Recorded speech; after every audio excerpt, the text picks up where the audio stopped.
विष्णुपत्नीं क्षमा देवी माधवी माधव प्रियां विष्णो प्रिय सखी देवी नमाम्यच्युतवल्लभां महालक्ष्मी च विद्महे विष्णुपत्नी च धीमहि तन्नो लक्ष्मी प्रचोदयात्।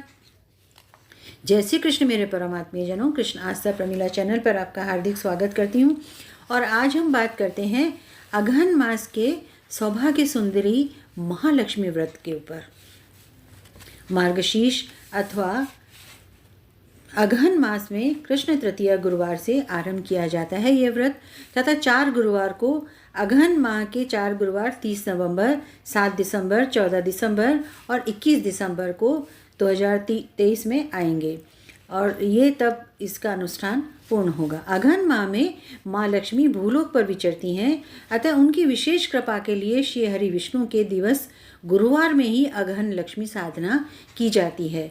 हमारा भारत उत्सवों एवं पर्वों की प्रसन्नता के साथ हमारी धार्मिक आस्था को भी पोषित और पल्लवित करता है। इस माह में नए धान की लहलहाती फसल को देखकर महालक्ष्मी की स्थायी कृपा का आभार करने हेतु हम प्रार्थना करते हैं और धान्य लक्ष्मी का अनुष्ठान करते हैं। घर के मुख्य द्वार से हम इसकी शुरुआत करेंगे। सामग्री हमें चाहिए पिसा हुआ चावल का आटा, जो रंगोली अथवा माँ के चरण चिन्ह में काम आएगा। तो गुरुवार को सर्वप्रथम हम ब्रह्म मुहूर्त में उठें और स्नान आदि से निवृत्त होकर के और लाल रंग की साड़ी पहने और अच्छे से श्रृंगार करें। उसके बाद में तैयारी करेंगे कि चावल का आटा लेकर के और बाहर हम चरण चिन्ह बनाएंगे माता के और रंगोली भी बनाएंगे। तो चावल के आटे से बनाएंगे और उसके बाद में रोली से उसको हम भरत उसकी भरेंगे, तो वो दिखने में भी अच्छा लगेगा।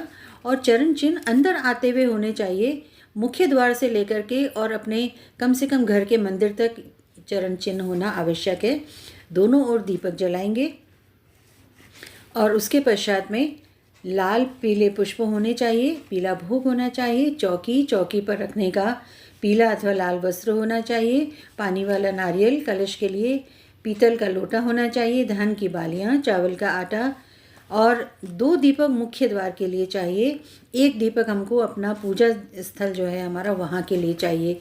पूजा स्थल का जो दीपक है वो अखंड जले तो ज़्यादा अच्छा है, यानी कि गुरुवार को ब्रह्म मुहूर्त में हम जलाएंगे और रात भर चलेगा और शुक्रवार को वो जो है उसको हम ख़त्म करेंगे दीपक को।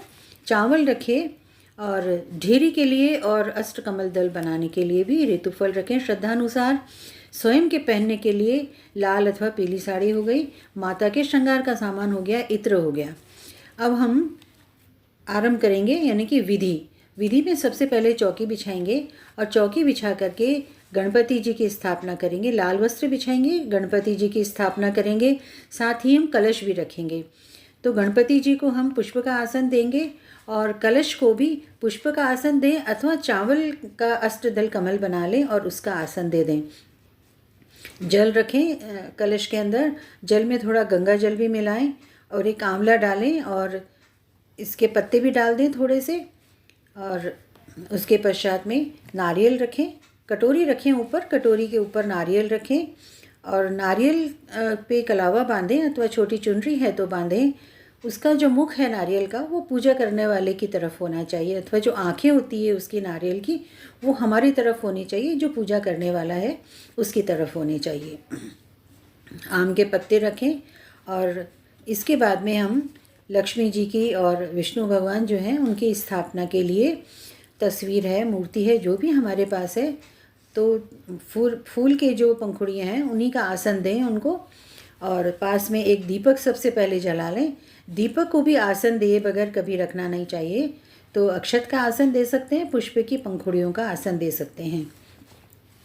और इस तरह से हमने ये स्थापना कर ली। स्थापना करने के बाद एकदम सामने हम 10 चावल की ढेरी बनाएंगे चौकी के ऊपर। 10 चावल की ढेरी अष्टलक्ष्मी के लिए रखेंगे 8 और एक कुबेर महाराज के लिए और एक माँ सरस्वती के लिए रखेंगे। इस तरह से हमने 10 ढेरियाँ रख दी हैं चावल की बना करके। और उसके पश्चात में उस कलश के ऊपर स्वास्तिक बनेंगे, चावल अर्पित करेंगे और मीठे का भोग लगाएंगे और पुष्प को लेकर के और उसको जल में हल्का सा डुबो करके गणपति जी को स्नान कराएंगे, गंधोदक स्नान कराएंगे, पुष्प चढ़ाएंगे, दूर्वा चढ़ाएंगे, हल्दी का टीका लगाएंगे और केसर का टीका लगाएंगे, लड्डू का भोग लगाएंगे और इसके पश्चात में श्रीहरि को आंवला भेंट करेंगे, माँ लक्ष्मी को बेलपत्र भेंट करेंगे, गंधोदक स्नान करवाएंगे, श्रीहरि के हल्दी और केसर का मिश्रित टीका लगाएंगे जो स्वर्ण टीका कहलाता है। मौली वस्त्र जो है वो पीले रंग का हम धारण कराएंगे तथा तिल अर्पित करेंगे श्रीहरि को, क्योंकि श्रीहरि को अक्षत वर्जित है। पीला भोग निवेदन करें जो भी हमारे घर में है, और अगर घर में पीला मीठा कुछ नहीं बना है तो चने की दाल, जो भीगी चने की दाल होती है गुड़ के साथ में, वो रखें।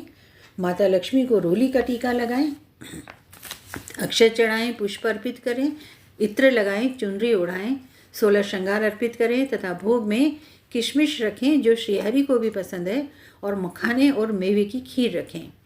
माता की चरण सेवा करें, श्रीहरि व माता को धूप और दीप अर्पित करें, कपूर जलाएं तथा माता से प्रार्थना करें पूजा में रह गई कमी के लिए, और ये कहें कि माँ आप स्थायी रूप से हमारे घर में निवास कीजिए।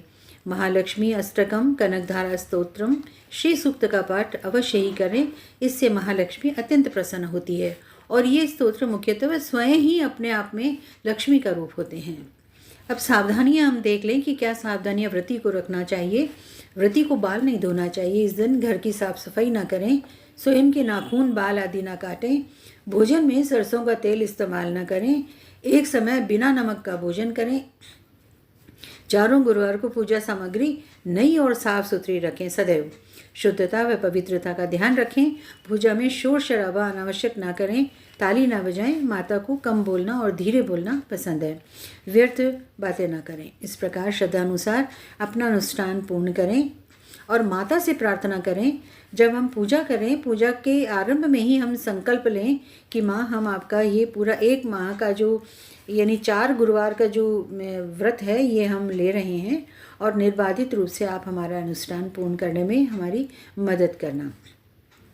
दीपक आप चाहें तो शुरू में जला लें, आप चाहें तो अखंड रखें, और आप चाहें तो सुबह जलाएं, शाम को अलग से जला लें।